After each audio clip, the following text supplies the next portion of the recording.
Primera de Samuel 13, ¿qué dije? No, Primera de Samuel 13, del 5 al 13.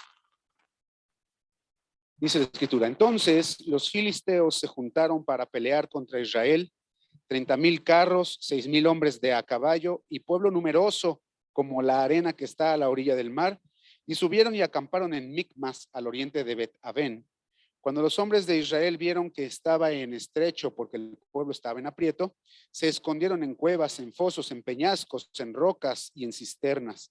Y algunos de los hebreos pasaron el Jordán a la tierra de Gad y de Galaad, pero Saúl permanecía aún en Gilgal y todo el pueblo iba tras él temblando. Y él esperó 7 días conforme al plazo que Samuel había dicho, pero Samuel no venía a Gilgal y el pueblo se le desertaba. Entonces dijo Saúl: traedme holocausto y ofrendas de paz.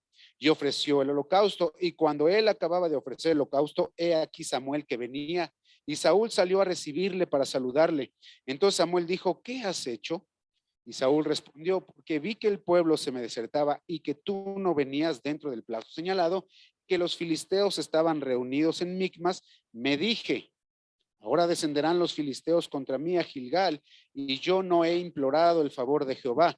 Me esforcé pues y ofrecí holocausto. Entonces Samuel dijo a Saúl: locamente has hecho, no guardaste el mandamiento de Jehová tu Dios que él te había ordenado, pues ahora Jehová hubiera confirmado tu reino sobre Israel para siempre. Señor, te damos gracias en el nombre de Jesús por esta oportunidad y este día. Queremos poner en tus manos, Señor, estas palabras, Señor, que tú nos ayudes, Señor, a entenderlas, Señor, a realizarlas en nuestras vidas. Padre, que tú estés hablando, Señor, en esta noche, en el nombre poderoso del Señor Jesús, te lo pedimos, Señor. Amén.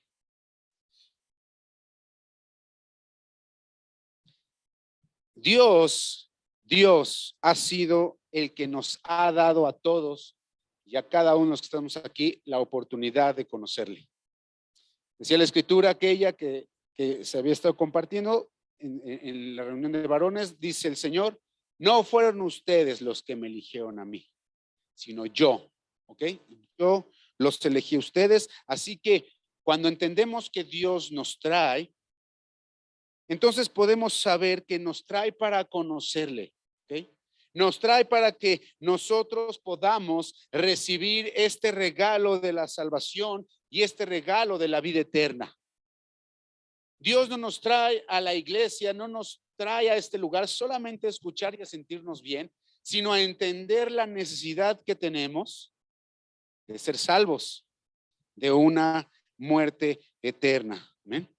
Pero cuando no solamente el llamado es a ser salvos, sino que mientras eso sucede, Dios nos hace un llamado a servirle y que a través del reino de Dios, que a través de nuestras vidas, el reino de Dios pueda ser establecido y extendido sobre la tierra. Tal vez tú estás viniendo, tienes poco viniendo. Entiende esto en tu vida claramente. Estás aquí porque Dios quiere usarte. Estás aquí porque quiere que Dios usar tu vida, no solo para estar aquí, sino para que a través de ti su reino se extienda. Amén. Y así es con todos nosotros, pero es necesario que este llamado en nuestras vidas sea un llamado que se consolide o un llamado que se confirme en nosotros. Un llamado que tenga firmeza, un llamado que tenga solidez, un llamado que tenga estabilidad. Y esto se lleva a cabo en el corazón. Dice la escritura que acabamos de leer que Saúl estaba peleando contra los enemigos. Cuando nosotros vamos leyendo la historia de Saúl, vamos viendo cómo el rey que había sido puesto por Dios empieza a decaer en su fe, empieza a decaer en su relación con Dios, empieza a establecer ciertas cosas en su vida que empiezan a sacarlo de su llamado. Y dice la escritura que iban a ir a pelear y entonces Samuel le dice a Saúl: ¿sabes qué? Ve para allá, ve a enfrentar al enemigo, está ahí, resiste y en un plazo de 7 días yo voy a ir para allá y vamos a invocar al Señor y Dios va a tomar el control. Y entonces Saúl se va para allá, pero dice la Escritura que todos estaban temerosos, que todos estaban diciendo, ¿qué onda? ¿Qué va a pasar? Estamos viendo este ejército numeroso enfrente de nosotros y nosotros no sabemos qué vamos a hacer. Y se empezaron a esconder, empezaron a huir, empezaron a moverse hacia otros lugares por el temor que eso representaba para ellos. Y entonces Saúl, dice la Escritura, que él se estaba permaneciendo en Gilgal, pero estaba viendo cómo la gente corría, ¿no? Imagínate, te vas a echar un tiro con alguien, secundaria contra secundaria, ¿no? Y entonces te vas a echar el tiro y los de la secundaria de enfrente son unos 40 o 50 valedores respaldando con el que te lo vas a abaratar y vienes tú y tú dices, ¿quién me va a acompañar? Y salen los gallos también, ¿no? Y ahí van como 20 o 30, pero cuando ven que aquellos son 50, 60, creo que mi mamá me habla. Y se empiezan a oír, y tú estás ahí y volteas y ves que se van 2, que se van 3, que se van 4, y ves a aquellos feos que te van a poner en tu lugar. Así estaba pasando. Entonces Saúl dice, empezó a ver todo y dijo, ya es el plazo, hoy es el 7º día y Samuel no llega.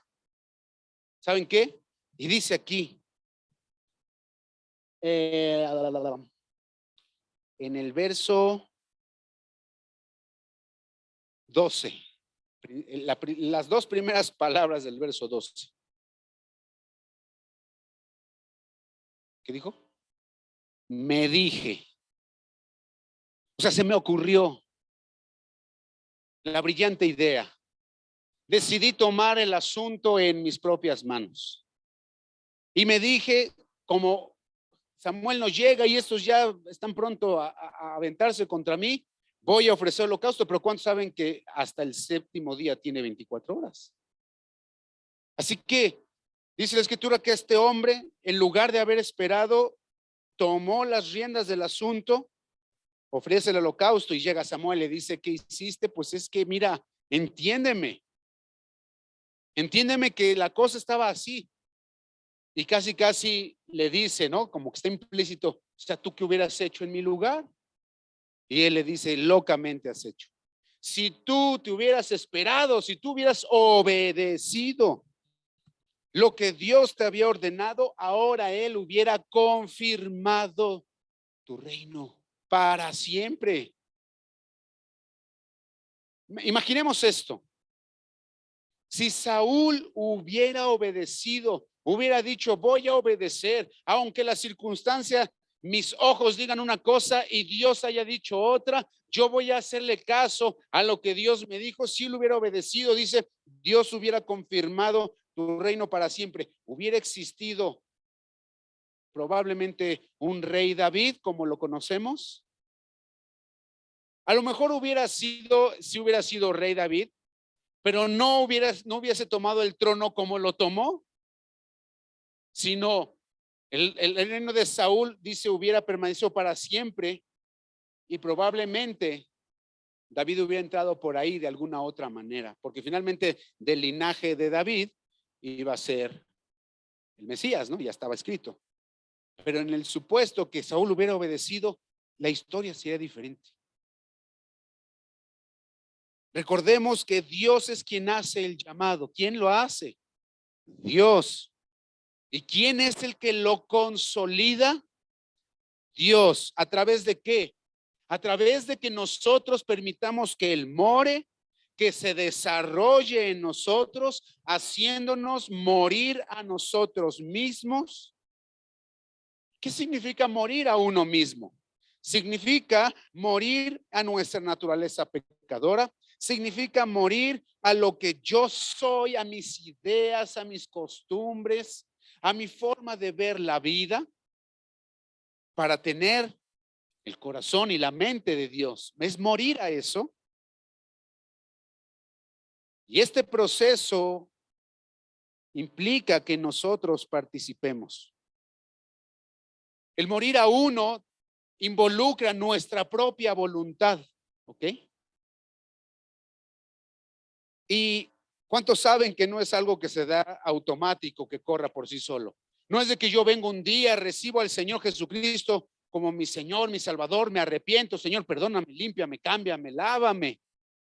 Y ya salgo del servicio y ya soy muerto a mí mismo. Ahora ya veo como Dios ve. Ahora ya pienso con la mente de Cristo. No, ¿verdad? No sucede en automático. No es una varita mágica. No es algo que aprietas el botón y se termina solo, sino que existe una responsabilidad tuya y una responsabilidad mía de vivir una vida espiritual, de vivir una vida en la que nos mantengamos en una estrecha relación con Dios y de integridad. ¿Me oye? Y esta vida tiene que reflejarse en nuestros hechos. ¿Cuántos dicen amén?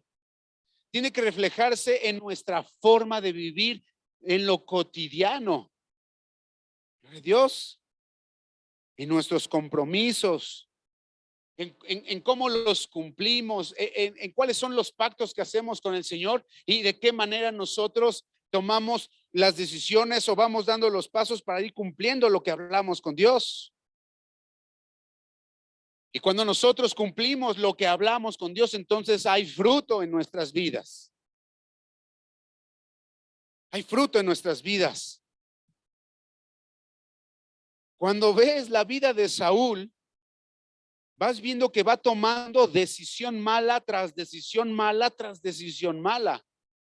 ¿A causa de qué?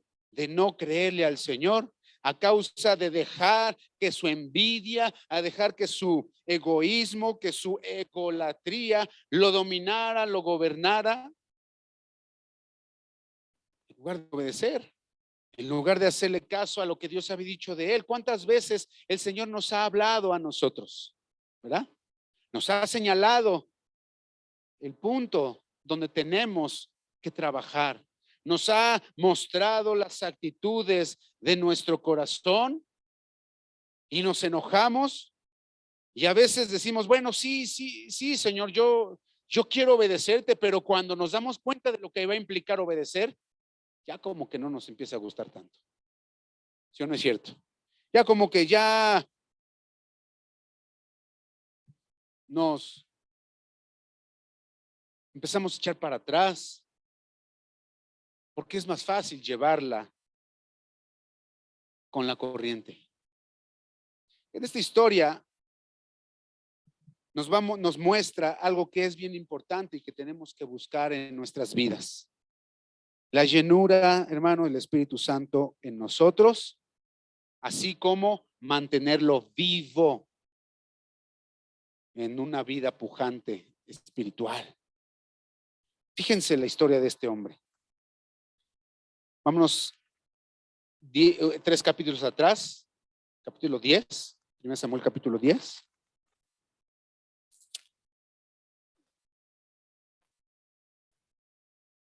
Verso 6.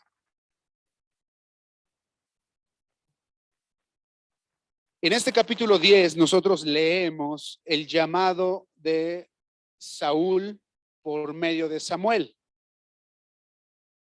El pueblo estaba insiste e insiste, queremos rey, queremos rey, queremos rey.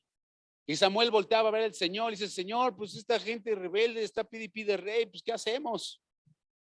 Y dice, mira, dales un rey, porque no se están rebelando contra ti, sino contra mí. Dales un rey. Y para esto había ocurrido que los filisteos estaban ahí, otros enemigos, y tenían que salir a pelear. Y dice la escritura que el Espíritu de Dios, dice, encendió el espíritu de Saúl en ira, y que con esa motivación fue y luchó contra aquellos enemigos y los derrotó. Y entonces a causa de eso el pueblo dijo, bueno, queremos que él sea el rey, ¿no? Queremos que él sea el rey. Y entonces va Samuel y habla con Saúl y le dice, oye, pues Dios ha dicho que tú vas a ser el rey, que tú eres el que va a ser escogido por Dios para ser el rey de su pueblo. Y dice en el verso 6, entonces el Espíritu de Jehová vendrá sobre ti con poder y profetizarás con ellos, serás mudado en otro hombre. Le está dando este Samuel a Saúl, le está diciendo lo que Dios va a hacer con su vida. Y le dice, vas a ser el rey y Dios te va a llenar con su espíritu y vas a ser mudado. Verso 9, ese mismo capítulo, dice, aconteció luego que al volver en la espalda para apartarse de Samuel, ya termina la conversación y se voltea, dice, le mudó Dios su corazón y todas estas señales acontecieron en aquel día. Él fue lleno del Espíritu de Dios. Muchas veces nosotros, cuando hablamos de Saúl, ¿qué es la imagen que viene a nosotros cuando hablamos de Saúl? Desobediencia, ¿qué más? Envidioso, ¿qué más? Celoso, que buscó matar a David, vengativo. Imagínate todas las cosas que vemos de él, porque su vida está marcada por eso. Pero él no empezó así. Él empezó siendo lleno del Espíritu de Dios. Él empezó bien, hermanos. Él empezó bien, empezó siendo guiado por el Espíritu de Dios, él recibe el llamado y empieza a hacer las cosas que Dios le llama a hacer. Y dice la Escritura que ahí le llevaba, pero empezó a desviar su corazón. Empezó a desviar su corazón. Hermano, lo único que puede detener el desarrollo de nuestro llamado es el pecado en nuestras vidas, es la rebeldía, es la desobediencia, es querer hacer lo que a nosotros se nos antoja, como Saúl dijo, yo me dije, eso se me ocurrió, se me hizo que esto era lo mejor. Yo pienso que no es necesario orar tanto, yo pienso que no es necesario meterse tanto en la palabra, yo pienso que no es necesario venir a la iglesia los martes, los miércoles, los jueves, los viernes, los sábados y los domingos. Yo creo que no todo eso es necesario. Yo creo con que me la lleve de esta manera. ¿Sabes qué sucede? El corazón se empieza a apagar y el Espíritu de Dios se empieza a ir. Y cuando el corazón se apaga y el Espíritu de Dios se va, entonces ¿quién empieza a gobernar? Otra vez la carne. Y otra vez viene el pecado en nuestras vidas. Otra vez empezamos a tener la mente carnal, la mente del hombre caído, de la naturaleza caída. ¿Me están siguiendo hasta acá? La desobediencia a su palabra. El desobedecer, hermanos, está en dos direcciones. La primera es que la desobediencia es hacer lo que se nos dijo que no hiciéramos. ¿Ok? Hacer lo que se nos dijo que no hiciéramos. No te levantes. Se levanta. ¿No? Es raro con los niños. Desde que nacen hasta el año y medio que empiezan a caminar, dependiendo del niño o la niña, estamos queriendo que caminen y que hablen, ¿verdad? Di papá, di mamá. Y ahí están los papás compitiendo por qué va a decir primero el morro. Di mamá, di papá. Y va dando sus primeros pasitos y ahí lo traemos por todos lados para que aprenda a caminar, pero después, o sea, primero decimos habla y párate y después cállate y siéntate, ¿verdad? Es contradictorio porque primero les dijimos que lo hicieran y luego ya no queremos que lo hagan. Bueno, la desobediencia es hacer, por un lado, lo que nos dijeron que no hiciéramos, ¿verdad? Pero también la desobediencia es no hacer lo que se nos dijo que hiciéramos. Y todos entonces somos desobedientes de una u otra manera. Y cuando nosotros entendemos que vivir en desobediencia va a detener nuestro llamado, tenemos que estar entonces alertas. Yo puedo asegurarles con la mano en una estufa, sí, que muchos de nuestros problemas, si no es que todos, son por desobediencia. ¿Sí o no es cierto? Es por rebeldía. sea, nosotros mismos los provocamos.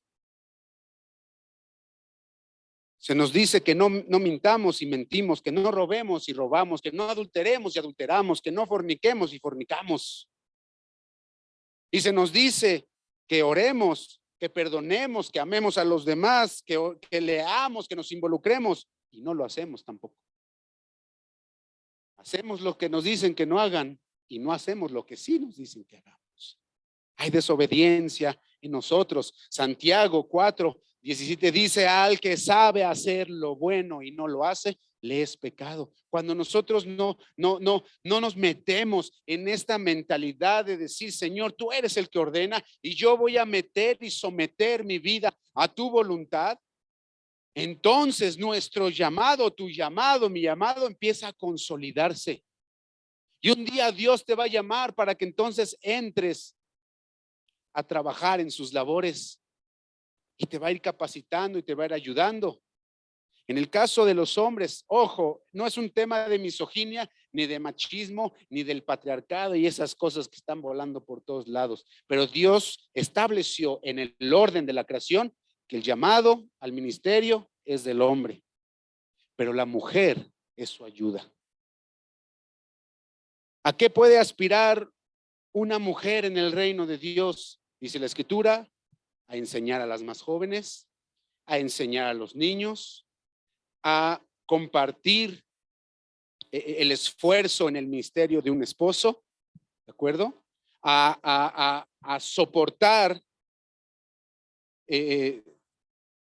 a la iglesia en términos de oración y de ayuno. ¿Sí me explico? Enseñar a las mujeres. Un chorro de cosas que las mujeres pueden hacer. Realmente lo único que Dios estableció que no era el liderazgo. El liderazgo, ni en la iglesia, ni en su casa. Eso es del hombre. Pero su participación es bien importante. Y en la medida que todos y cada uno, hombres y mujeres, nos metamos a nuestra responsabilidad, entonces nuestro llamado va a poder ser consolidado, confirmado. Dice ahí: si tú hubieras obedecido, Dios lo hubiera confirmado. ¿Qué quiere decir? Que debe de haber una confirmación de parte de Dios a medida que nosotros vamos obedeciendo. ¿Me va siguiendo? Nuestra responsabilidad, hermanos, no es solo conocer el ministerio de la reconciliación, pero mantenernos salvos. ¿Cuántos dicen amén? Mantenernos salvos.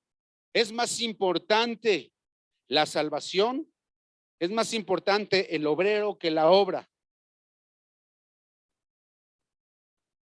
Porque ¿de qué le sirve al obrero hacer si al final, dice Pablo, yo siendo heraldo para muchos, yo mismo sea desechado?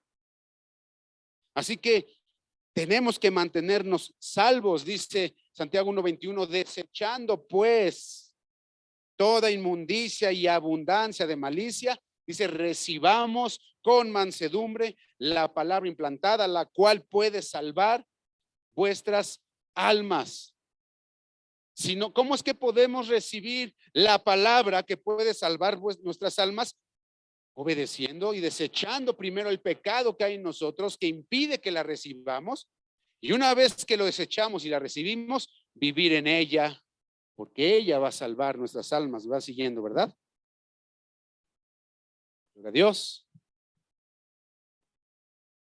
Así que si hacemos esto, si nos arrepentimos, si hacemos en este día un compromiso, hermano, cada uno radical, de entregarnos por completo a Dios, no importando cuál sea nuestra circunstancia, entonces Dios puede llenarnos nuevamente con su espíritu e ir consolidando nuestro llamado. A veces queremos o entendemos equivocadamente que los compromisos que yo tengo que hacer son los mismos que tiene que hacer o que está haciendo el hermano de enfrente o el de al lado. Pero no es así. Las decisiones que tú y yo debemos de tomar son las que Dios nos muestre a nosotros tomar. A nosotros. Hay decisiones que todos deberíamos de tomar. pero al final de cuentas, la decisión es personal.